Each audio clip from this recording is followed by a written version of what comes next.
एक और हमारी प्रार्थना है।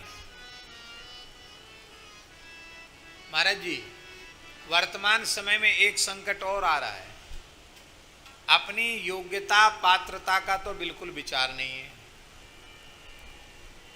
गुरु निष्ठा, इष्ट निष्ठा, साधन निष्ठा है नहीं, और बहुत ऊंची उपलब्धि चाहिए। और फिर उसी में किसी ने कह दिया कि अरे तुम तो वृंदावन निकुंज की प्राप्ति चाहते हो और तुम तो अमुक संप्रदाय को, तुमको तो ये मिलेगा नहीं, हमारे यहाँ ही सब कुछ है, यहाँ आ जाओगे तो मिलेगा, नहीं तो नहीं मिलेगा। तो बहुत से वैष्णव संप्रदाय परिवर्तन भी गुरु परिवर्तन करते हुए भी डोलते हैं।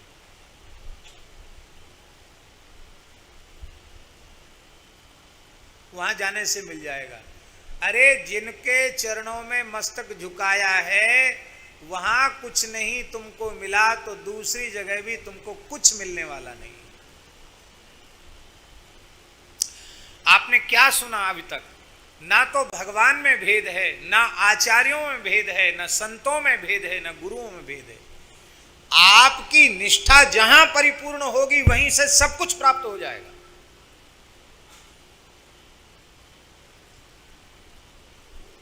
गौ माता के 4 थन होते हैं और 4 दोहने वालों को बुलाओ, 4 बर्तन लेके आवे, 4 तरह का दूध दोह के बताओ। 4 तरह का दूध होगा? दूध 4 तरह का ना होकर एक प्रकार का होगा।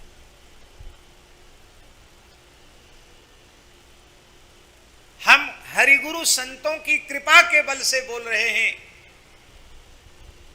कि किसी की श्री वृंदावन निवृत्त निकुंज के अनुभव की कामना है, तीव्र व्याकुलता है किसी में, और वह राम राम करता है, तो हम ये प्रतिज्ञा पूर्वक कह सकते हैं, निष्ठा पूर्वक राम नाम का जप करेगा, निवृत्त निकुंज के रस की प्राप्ति उसको हो जाएगी, इसमें संदेह नहीं।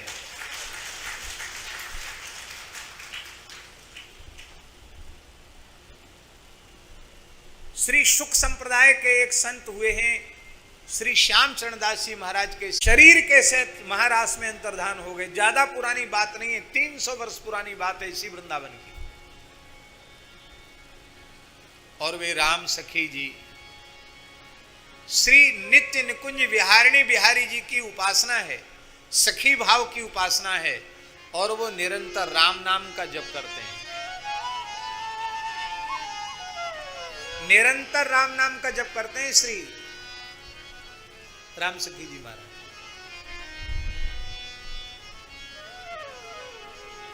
लोगों ने उनसे पूछा कि आप राम राम क्यों जपते हो? प्रिया प्रीतम का नाम लेना चाहिए, श्यामा श्याम का स्पष्ट नाम लेना चाहिए। तो उन्होंने उत्तर दिया राम सखी जी ने कि पतिव्रता पति का खुलकर नाम नहीं लेती है, एक सांकेतिक नाम रख लेती है। हमारे प्रिया प्रीतम जो श्री कुंज विहारिणी बिहारी जी हैं, उनका जो सांकेतिक नाम है वह राम नाम ही है। उनकी वाणी में रा अक्षर श्री राधिका मामन मोहन जान, राम नाम याते भयो जानहि संत सुजान। राम सखी जी की वाणी।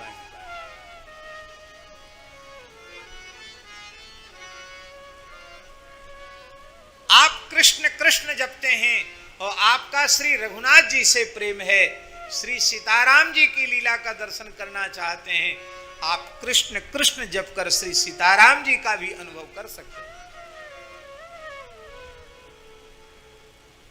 इसलिए भैया हमारी प्रार्थना है, भटको मत। जो गुरुजी मिले हैं वही परिपूर्ण हैं, जो संप्रदाय मिला है वह परिपूर्ण है, जो उपासना मिली है वो परिपूर्ण है।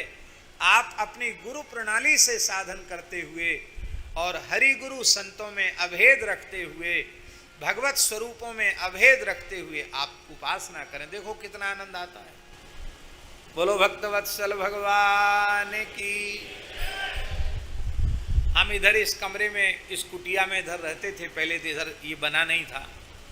तो एक महात्मा बड़े भजनानंदी वृंदावन के एक संत आए सवेरे सवेरे 5 ही बजे पहुंच गए, क्योंकि उस समय तो सवेरे 4 बजे से लेकर रात्रि को 11-12 बजे तक भी कोई आ जाए, कभी भी आ जाए, चाहे संध्या कर रहे हो, चाहे भोजन कर रहे हो, चाहे सो रहे हो। कई महान भाव तो ऐसे भी थे कि सोते सोते भी पकड़ के पैर हिला के जगा देते, महाराज दंडवत करना, उठ के बैठ जाइए।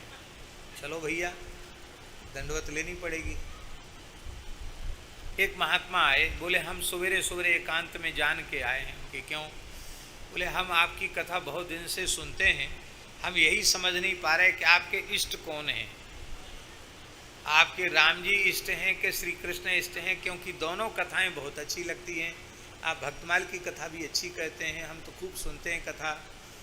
और बोले आप तो रामानंद संप्रदाय के हैं। कहा हम रामानंद संप्रदाय के हैं।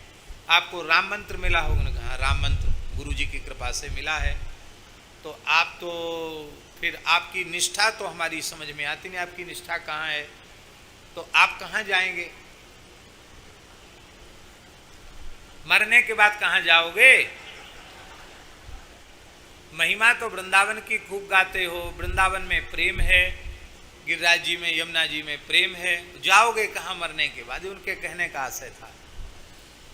तो हमने कहा, बड़े प्रसन्न हो कि हमने कहा कि बहुत अच्छी बात आपने पूछी। आप नारद जी को तो जानते? बोले हाँ नारद जी को जानते हैं। हम नारद जी सब जगह जाते हैं कि नहीं जाते हैं? आप पुराण उठा के देखो, नारद जी साकेत धाम भी जाते हैं, गोलोक धाम भी जाते हैं, और वैकुंठ तो नारद जी जाते ही रहते हैं। क्योंकि नारद जी रामकृष्ण नारायण में भेद नहीं समझते, सब जगह जाते हैं। तो जो एक ही को मानेंगे वो एक ही जगह रह जाएंगे, और हम तो गुरु जी की कृपा से सबको एक स्वरूप में ही देखते हैं। तो हमारा जब ठाकुर जी चाहेंगे और जब हमारा शरीर पूरा होगा तो हम जब तक चाहेंगे तब तक श्री साकेत धाम में रहेंगे। जब हमारा मन होगा कि हम नित्य गोलोक धाम में श्यामा श्याम का अनुभव करेंगे तो वहाँ चले जाएंगे। जब हमारा मन होगा कि थोड़ा वैकुंठ का भी आनंद लेके आमें, वहाँ ध्रुव जी आदि सब भक्त हैं, हम वहाँ भी जाएंगे। महात्मा बड़े भोले थे। अरे बोले तब तो आप बड़े चतुर हो, इसमें फायदा ज़्यादा है सब जगह घूमने। बोले नारद जी के जैसे हम सब जगह जाएंगे। बोलो भक्त वत्सल भगवान की। भैया आनंद लो, खूब सुख लो। ये किसी भी आचार्य की निंदा करना, किसी भी स्वरूप की निंदा करना, किसी भी भक्त की निंदा करना, ये जीव के कल्याण की बहुत बड़ी बाधा है। इससे बचकर के साधन करो। हमारे निवेदन करने का, हमारी प्रार्थना करने का प्रयोजन केवल इतना ही है। धन गुरु जिन हरि नाम सुनायो, मदन गोपाल